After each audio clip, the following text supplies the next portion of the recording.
My sister asked me for $3,000 for her prom. I shot back. You can earn it on your own. Moments later my parents texted. Either pay or leave this family. That night I just kept hitting cancel until everything was gone by 8:30 the next morning. Send me $3,000 for prom, my sister said. And I shot back that she could earn it herself. A few minutes later, my parents chimed in with texts basically saying pay up or consider myself cut from the family. That night I just hit cancel, wrapping it all up by 8:30 the next morning. Hey Reddit, it's Megan here. Finally sharing a story that's been rattling around in my head for a while now. It's one of those tales that kicks off with family drama and ends with a wake-up call I didn't exactly see coming. And trust me, it's not some feel-good forgiveness story either. More like a woman realizing that helping can slowly turn into being taken advantage of. So yeah, buckle up because this one went off the rails.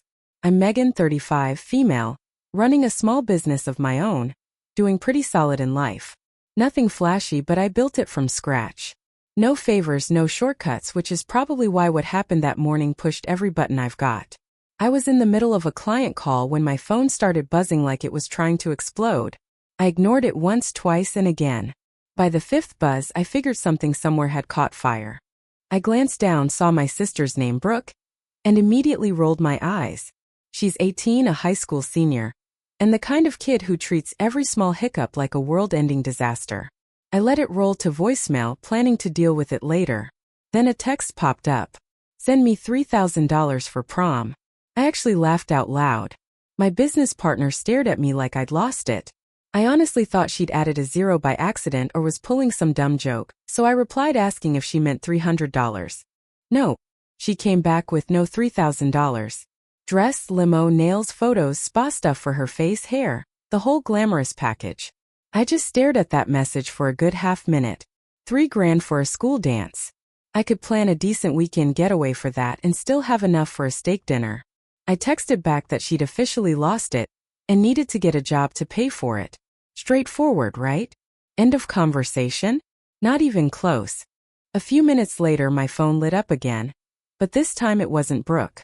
It was my mom saying my sister worked so hard and I shouldn't be selfish. Then my dad added, pay for her prom, Megan, it's the right thing to do.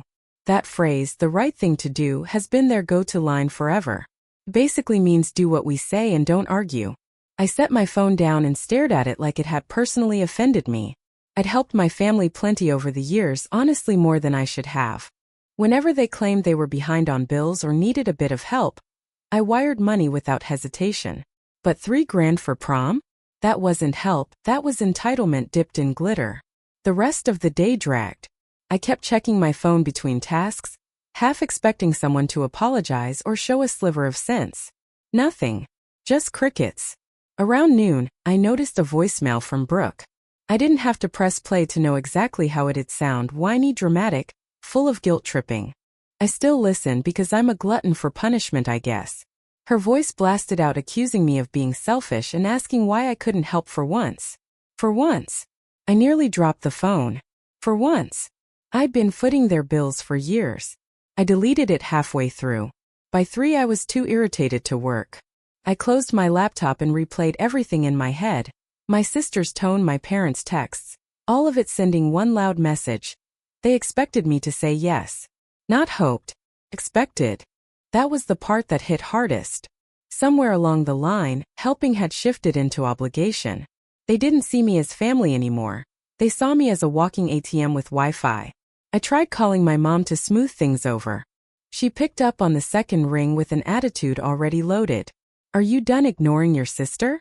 She snapped. I took a breath and said I wasn't handing over $3,000 for a high school dance. She fired back that I could afford it because I owned a business and wasn't struggling. That doesn't mean I'm financing a circus, I told her. Brooke's 18. She can get a part-time job. You don't talk to your family like that, she hissed. We're struggling, Megan. You don't know what we've gone through. Struggling, I repeated, half laughing. Then why does she need a designer dress and a limo? She went silent and hung up. No goodbye, no we'll talk later, just click. A moment later, Dad texted saying pay for your sister's prom, or don't bother calling yourself part of this family. I just stared stunned. That wasn't a request, it was a threat. The kind you'd expect from some manipulative ex, not your own parents. After everything I'd covered for them over the years, the bills, the emergencies, their screw-ups, they still had the nerve to weaponize the word family. 5 minutes later, Dad texted again saying I was supposed to help and not make things harder than they had to be. That one echoed in my head for hours, like I was the villain for setting a boundary. I kept staring at those texts, the word family rattling around like a bad echo. It didn't feel like love anymore. Felt like a transaction. For the first time, I wondered if all my help had just trained them to expect more. Looking back, maybe I should have seen it coming. My family's been running on favoritism since Brooke learned how to talk. She was the baby, the miracle kid born years after me, the surprise they treated like royalty. I was more like the warm-up act. I did the work, she got the applause. I achieved things, she got celebrated. When I landed my first full-time job, my parents just said that's nice, but don't forget to help us when we're older. When she landed her first little social media sponsorship for posting makeup videos, my parents acted like she was destined for greatness. That was always how it went, me grinding away trying to prove I was capable while she got hyped up just for breathing. And the older we got, the more obvious it became. When she turned 16, my parents surprised her with a used convertible. When I hit 16, I was mowing lawns trying to scrape together enough cash to buy a second-hand laptop. My mom called it building character. By the time I became an adult, apparently I was overflowing with character. Then came my dad's stroke. I remember that call like it happened yesterday. My mom's voice shook as she told me he'd collapsed at work. The doctor said it was mild, but he wouldn't be able to return full-time. My stomach dropped. No matter how messy our dynamic was, he was still my dad.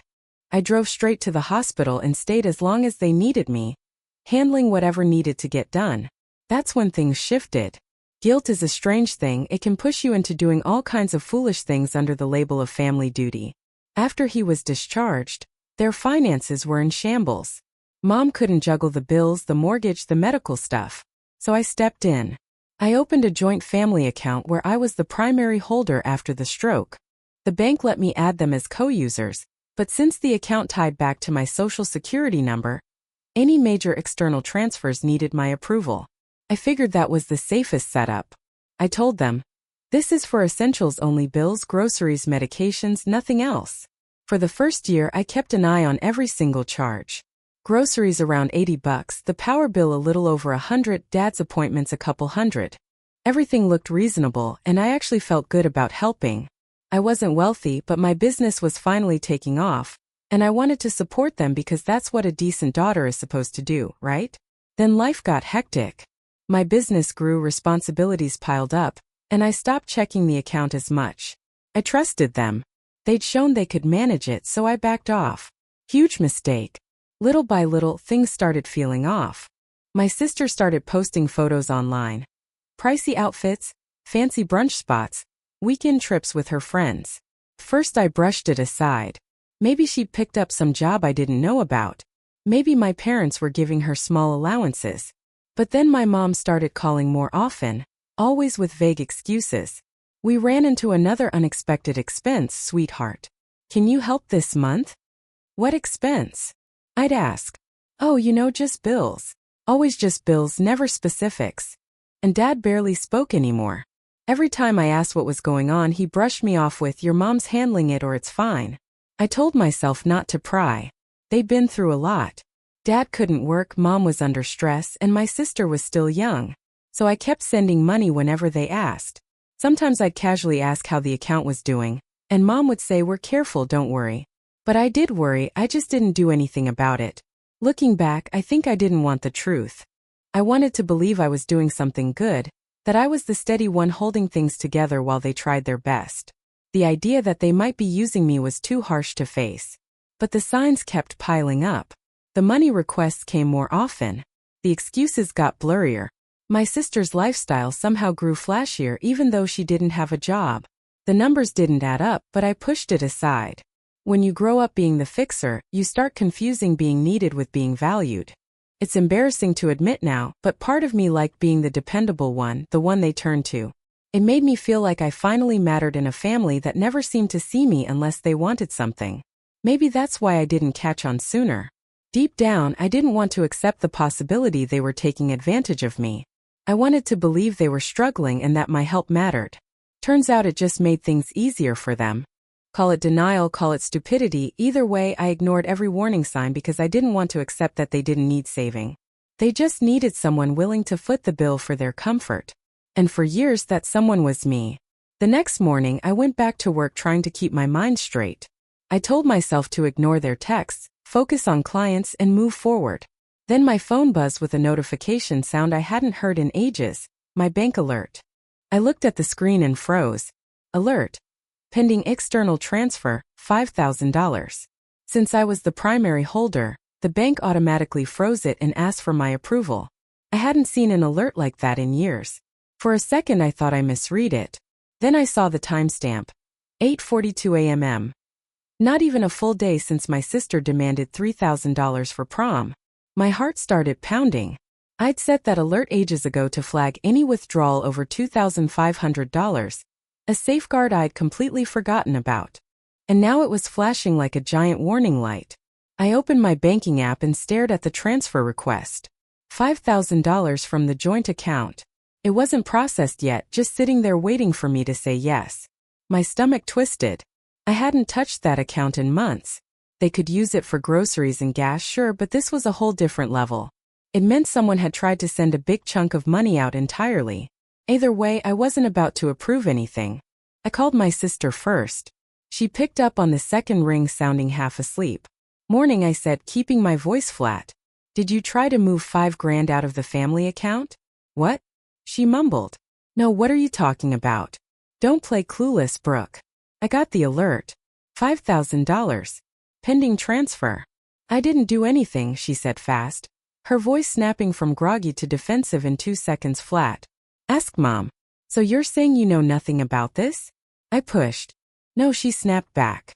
And stop accusing me of stuff, you're being paranoid. Yeah, I said. Funny how being paranoid always ends up proving me right with you all. She huffed, spat out you're ridiculous and hung up. Classic Brooke. Next up was Mom. I didn't want to call her at all, but I didn't have a choice. She answered on the first ring, already using that sugary tone she pulls out when she's about to manipulate me. Megan, sweetie. How are you? How am I? Drop it, I said. Why is there a $5,000 transfer pending from the joint account? She paused, then said, oh, that. Don't worry about it. It's just something we needed to cover. You can go ahead and approve it. Cover what, exactly? I asked. You know, bills, repairs, things like that. Bills don't cost $5,000, Mom. She let out this long dramatic sigh like I was the unreasonable one. Your father's been stressed, and your sister has prom coming up. We're just trying to make things easier. I laughed, but it came out cold. So easier means draining the account behind my back? Don't be dramatic, she snapped. You make it sound like we're stealing from you. You're not stealing, I shot back. Watch your tone, she said, her voice icing over. We're family. You wouldn't even have that business if we hadn't supported you. Supported me? I repeated. You mean the non-stop guilt trips you called encouragement? Megan, calm down. Approve the transfer and stop turning everything into a fight. I'm not approving anything until you tell me what it's for. Another pause. Then quieter. You'll understand when you see the photos. What photos? Your sister's prom. And then she hung up. I just stared at my phone like it had personally insulted me. Photos. She wanted $5,000 for prom pictures. I denied the transfer instantly. Didn't bother calling my dad. He would have just parroted her usual lines about your mother's handling it or don't upset her. My mind was racing. If they were bold enough to request $5,000 in one go, how many smaller withdrawals had slipped by without triggering my alerts? I hadn't checked the detailed history in months, maybe longer.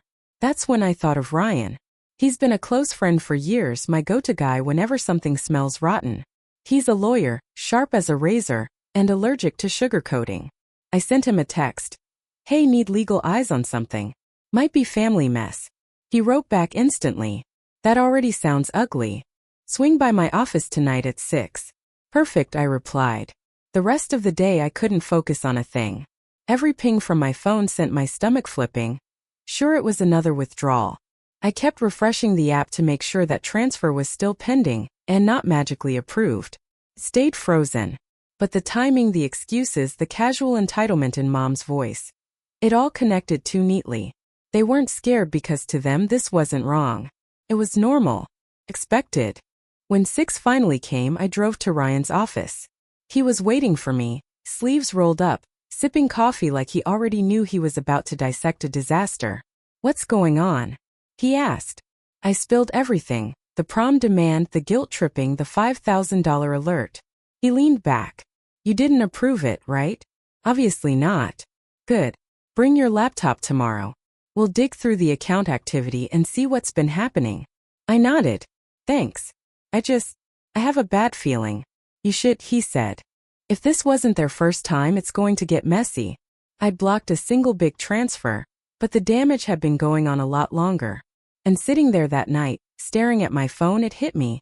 They hadn't just asked for help. They built their whole comfort around expecting me to bankroll it. The next evening, I was done with guessing.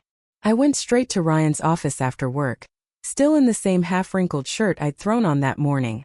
The whole day had been noise, calls, emails, and that same $5,000 alert sitting in my inbox like a live grenade. I hadn't approved it, but I needed the truth now. When I walked in, Ryan was already hunched over his laptop, sleeves up, glasses low, looking like he was preparing to interrogate the bank itself. He gestured at the chair.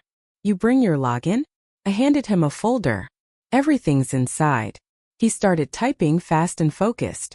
I sat across from him, tapping my foot on the carpet, the silence heavy enough to suffocate. After a few minutes, he leaned forward, squinting at the screen. "Well," he said slowly, "you weren't exaggerating." "What do you mean?" I asked, leaning over. He turned the laptop toward me. "Take a look. This has been happening for years." At first, everything looked normal: grocery stores, utilities, small charges. Then the pattern changed. The numbers got bigger. Hundreds turned into thousands. And then names I'd never seen in my life started showing up. Jewelry stores, boutique clothing places, a travel agency, and even what looked like a prom planning service. Ryan kept scrolling, his tone steady but firm. "These charges go back 4 years. Each one small enough not to raise alarms. But together?" He tabbed over to the total. Just over $80,000.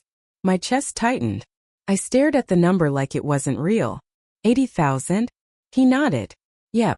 Slow and steady bleed. They must have figured if they kept amounts small, you'd never double-check." I rubbed my temples. "God, I feel like an idiot."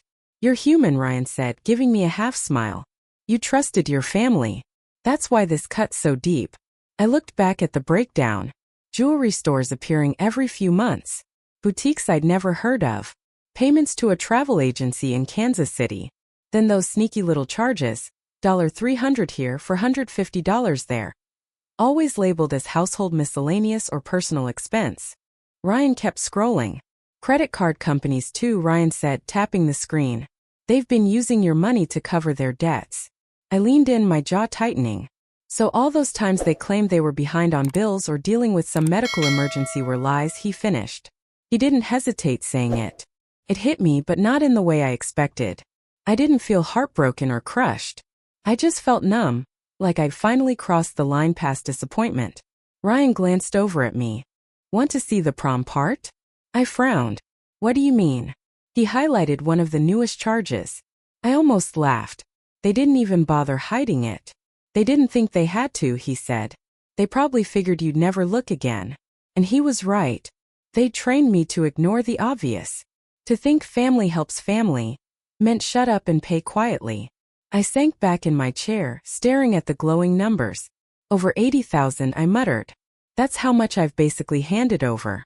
Ryan nodded and started printing everything. Each page came out with that sharp click, click, click, hard proof of 4 years' worth of manipulation. He handed me the stack. "Keep these safe. You'll need them if this gets ugly." "Ugly?" I asked. "People like this never admit they're wrong," he said. "They double down." He wasn't wrong. I flipped through the pages, scanning each line, each date, each store. Every entry felt like a slap. A reminder of how blind I'd been. My mom's, "We had another tough month." My dad's, "We're struggling, honey." My sister's, "I deserve this." Every sentence replayed in my head, but now they sounded different. Less like desperation, more like rehearsed scripts. Every emergency. Every guilt trip. Lies. All of it. I thought I'd feel broken, but instead it was like something inside me finally clicked off. Once you see how far someone's willing to go to take advantage of you, the love part just shuts down. Back home, I laid the papers across my kitchen table, like I was piecing together some massive puzzle. Lines of transactions covered the surface: jewelry, boutique shops, travel agencies, event planners. Over and over. Watching it all laid out felt like watching my own generosity turned into luxury items I never even knew existed. I pulled out my phone and scrolled through old messages from my mom. "We're short this month, sweetheart. Can you help with groceries? The car needs repairs again." Every text suddenly had a price tag attached to it.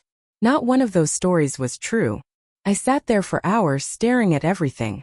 My phone buzzed a couple of times, Mom, Dad, even Brooke, but I didn't answer. I was done justifying myself to people who only cared when I was footing the bill. It wasn't about revenge or payback. It was about finally shutting the door. By midnight, I had every printout stacked in a neat folder. Every lie, every transaction, every penny. I set the folder by the front door and just stared at it. Tomorrow I was going to face them, not to argue, not to plead, but to end this. The next morning I woke up before the alarm. Honestly, I barely slept. I kept looking at that folder like it was some kind of loaded weapon. By 7 I grabbed it, got in my car and drove to my parents' place. Their house sat in the same quiet suburban neighborhood, still sporting that home sweet home sign from the 90s. From the outside it looked warm and normal, but I knew better. I stepped out, took a long breath, grabbed the folder and walked up to the door. Before I could knock, my mom opened it like she'd been waiting there. "Megan," she said with a tight smile, sugary and fake. "Did you finally calm down?" I walked past her without answering. The air inside felt heavy, not just from the heater, but from all the tension sitting beneath the surface. My dad stood near the window, arms crossed, face blank. My sister sat on the couch, scrolling her phone like she couldn't care less. "Sit down," my mom said. "We need to talk." "Yeah," I answered, dropping the folder onto the coffee table. "We do." She frowned at the sight of the papers. "What's that?" "Proof," I said. Her smile twitched. "Proof of what?" I sat down and slowly spread the papers out. "Let's start with this. Payments to credit card companies. For 4 years you used my money to pay off at least 3 different cards. Then there's the jewelry stores, the boutiques, the travel," and I pulled out one sheet and slid it toward her. "The prom planner. That one's new." My sister glanced up for half a second and went right back to her phone. Not a trace of guilt. My mom's face went from pale to bright red. "How dare you go digging through our finances," she snapped. "That's private." I laughed, dry, humorless. "Private? It's my account. You think we're stealing from you?" She shot back. "Do you want me to read the totals out loud?" I asked, flipping to another page. "Because this line right here, care to explain that one?" My dad finally spoke, his tone low but firm. "You're supposed to help us, Megan. We raised you. You wouldn't be where you are without us." I turned to him slowly. "You mean the same help I gave when I covered your bills after the stroke? When I paid your mortgage twice? Or when I set up this account because you said you were drowning?" He looked away, jaw tight. "You don't understand. Debt builds up. We did what we had to do." "Yeah," I said quietly but steady. "You did it using my money." My mom slammed her hand on the table. "You're ungrateful after everything we've done for you." I cut her off. "Everything you've done for me? You mean the guilt trips, the pressure, and the lies? Every time I sent money, you said it was for groceries or medical bills. Turns out it was for your shopping sprees." She pointed a shaking finger at me. "We did it for your sister. She deserves a better start than you had." I stared at her, genuinely stunned for a second. "A better start? You've already handed her everything she's ever dreamed of. Meanwhile, I'd had to claw for every inch I ever got. You didn't even show up to my business launch because she had some dance recital," I said. "She's our baby," my mom replied. Like that somehow erased every decision they'd ever made. "She's 18, I shot back. "She's not a baby, she's spoiled rotten." My sister finally bothered to look up, rolling her eyes so hard I thought they'd get stuck. "You're being dramatic," she said, dripping attitude. "It's just money." I turned toward her, steady and cold. "Easy to say when it's never your money on the line." She slumped back into the couch, mumbling something under her breath. I didn't even care what it was. Mom leaned forward, her voice low and shaking. You think you can walk in here and judge us? You're not perfect. You pulled away from us. You barely visit. You act like you're better than your own family. I crossed my arms and leaned back. You're right. I am better than being used. I worked for everything I have and you twisted my help into your personal paycheck. Now you're just mad your ATM finally froze. That shut her up long enough for Dad to try again. You can't abandon us like this, daughter. I stood gathering the papers. You abandoned me way before this, I said quietly. The moment you decided lying was easier than asking. My mom jumped up, voice sharp with panic. Don't walk out on us, Megan. You're tearing this family apart. I paused in the doorway and looked back at her. No, Mom. You did that the day you taught Brooke that love only counts if it comes with a price tag. Her face went blank. Dad looked away. Brooke kept scrolling like she was watching some influencer haul, instead of her family falling apart. Right then I knew there was nothing left to say. I stepped outside as they yelled after me.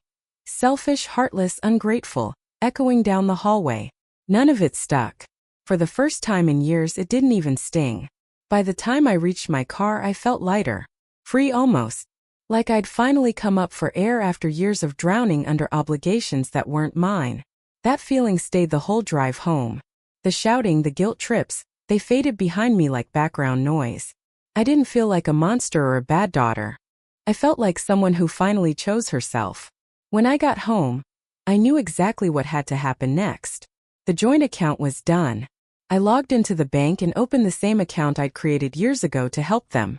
Because I was the primary holder, shutting it down took minutes. The bank revoked their access, canceled their cards, froze transactions, and sent the remaining balance back to me. 10 minutes to undo 4 years of being their walking ATM. When it was finished, I sent them one final text, no speeches, no long explanations, no emotional bow. Just account closed. Don't contact me again. I hit send and set the phone down. Less than a minute later, it lit up like a holiday display. First Mom's messages, Megan, what have you done? You're being cruel. We have bills. Then Dad's colder version. This isn't how a daughter handles things. You're tearing us apart.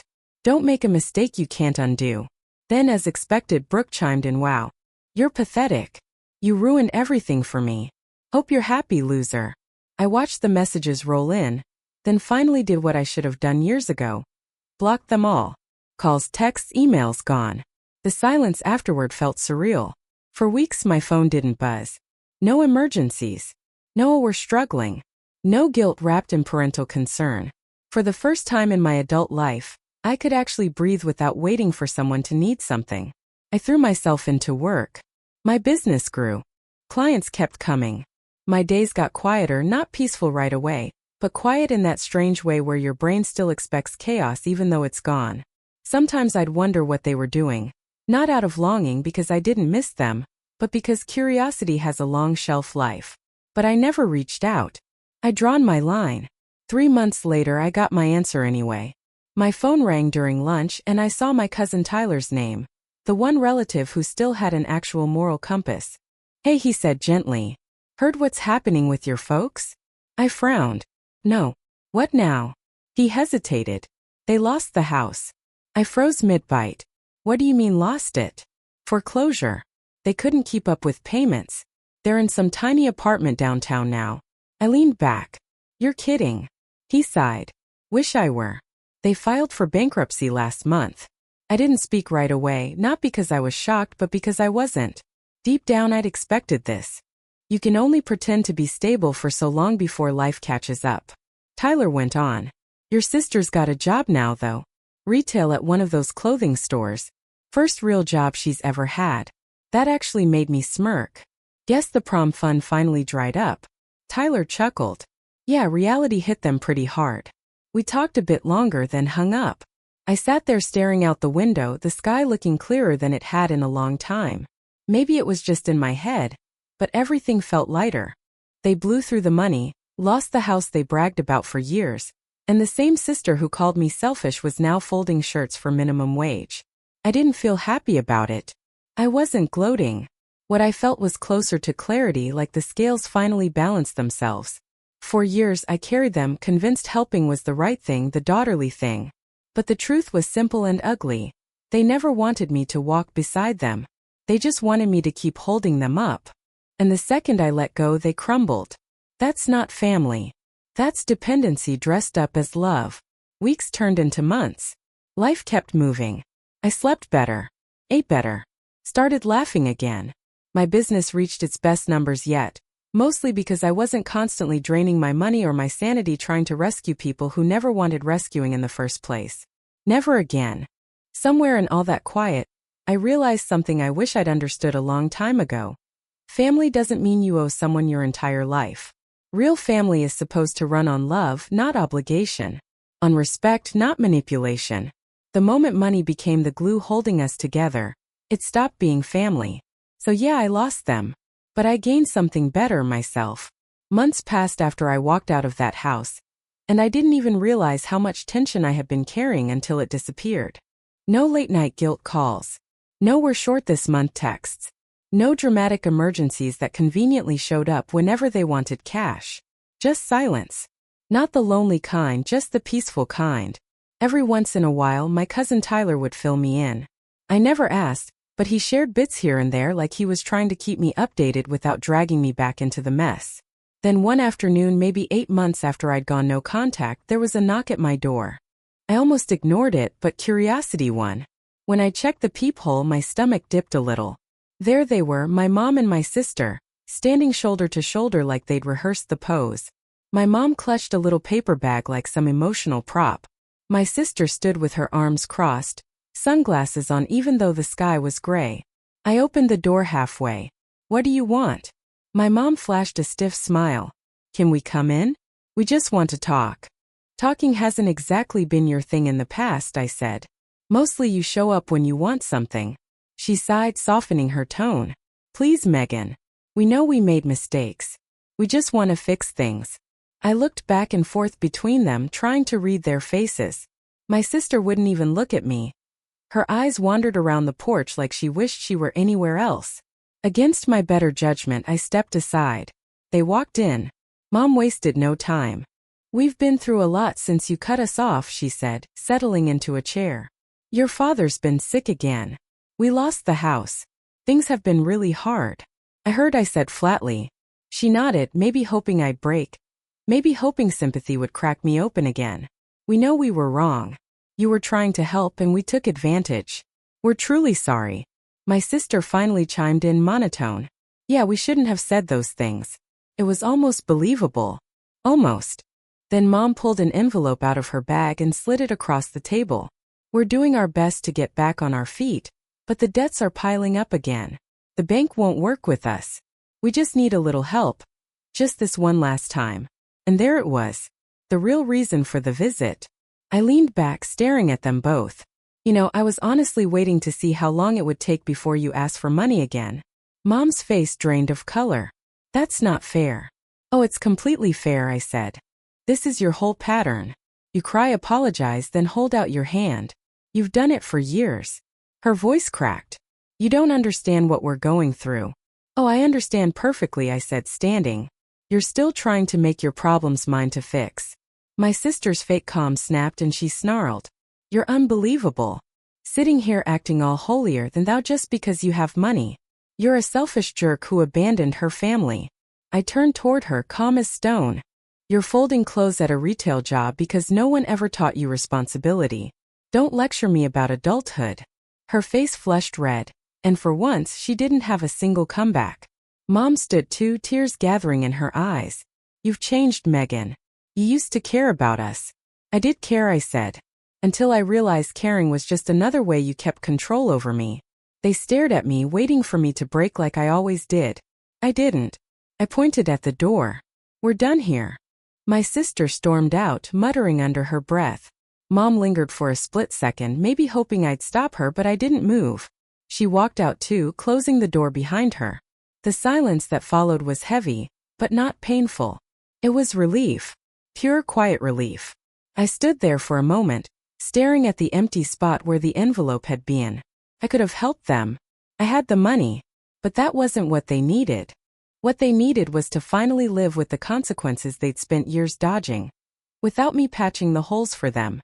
That night, I sat out on my porch watching the sun dip behind the houses.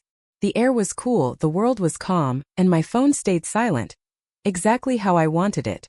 I thought about how people say family is everything, but nobody mentions how sometimes family is the thing that drains you dry. Boundaries aren't cruelty, they're survival. And yeah, they probably tell everyone who'll listen that I'm cold or selfish or heartless. But I sleep just fine. Because after everything, they called me selfish for protecting my own money. But I wasn't the one who stole from family. YouTube just rolled out that new hype feature, so if you're hooked on this story, go ahead and smash that hype button. It tells YouTube this video deserves to get pushed out so more people see it, and it keeps the wild stories coming. And if you've ever been the one holding everything together while everyone else took advantage, if you've ever been guilt for finally saying no, let this be your reminder.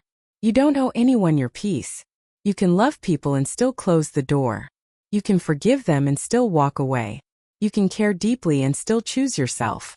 Because family doesn't mean bleeding yourself dry. It doesn't mean sacrificing everything until there's nothing left. Sometimes walking away isn't cold, it's courage. And sometimes losing the people who drain you is exactly how you find yourself. That's what I learned the hard way. And honestly, I wouldn't change a thing.